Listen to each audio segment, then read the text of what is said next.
Next day I told my story to all the villagers. The villagers were angry. Martha was very unhappy. She said, "Saul is working very hard. He is sending money and we can't have the money.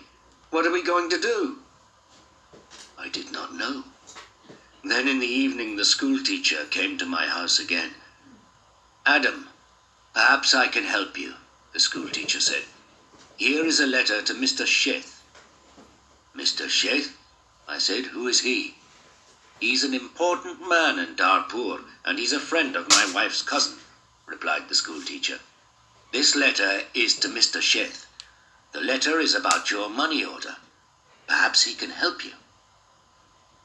I took the letter and thanked the school teacher. So I traveled to Darpur again on Saturday for the third time. After a long time I found Mr. Sheth's house. The door was opened by a tall man. "Can I see Mr. Sheth?" I asked. "And who are you?" the tall man asked. "I have a letter for Mr. Sheth," I replied. "I see. Can I have the letter, please?" And the tall man held out his hand. "The letter is here," I said, and I took the letter out of my pocket. "But I must see Mr. Sheth." "Many people want to see Mr. Sheth," the tall man told me. "He is a very busy man and a very important man. Mr. Sheth is not here at the moment, but give me your letter and Mr. Sheth will read it later." I gave the tall man the letter. Then I waited. Later, a large black car came, and a man went into the house. A long time later, the tall man opened the door again. "Come in now, please, and follow me," he said. I followed the tall man. We went into a large room with fine carpets and big chairs. Another man was in the room. He was drinking. "This is Mr. Sheth," said the tall man. "I am Adam of Minter village," I replied. "Yes, I know," said Mr. Sheth. "Thank you for the letter. I hope I can help you. I like to help people. Please, sit down." Mr. Sheth smiled. His clothes were new and smart. "Thank you," I said. "Can I see the money order, please?" Mr. Sheth asked. I took the money order out of my pocket. By now, the money order was dirty and looked very old. I gave it to Mr. Sheth. "This money order is for £100, I said. "My son sent it from a foreign country." Mr. Sheth unfolded the money order and looked at it. "You can't change this money order," he said. "This money order is not worth £100. This money order is worth nothing." "Worth nothing? Worthless?" I asked. Then Mr. Sheth looked at the money order again. "Yes, worthless.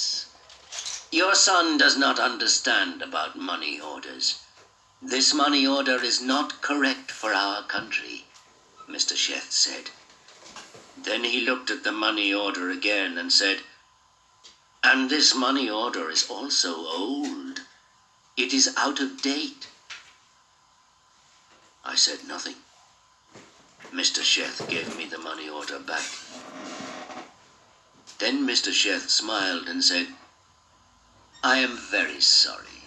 You are an old man. You came a long way from your village. What can I give you to eat and drink?" I was not hungry, but Mr. Sheth went out of the room. Then he brought me some coffee and some cakes. I drank my coffee.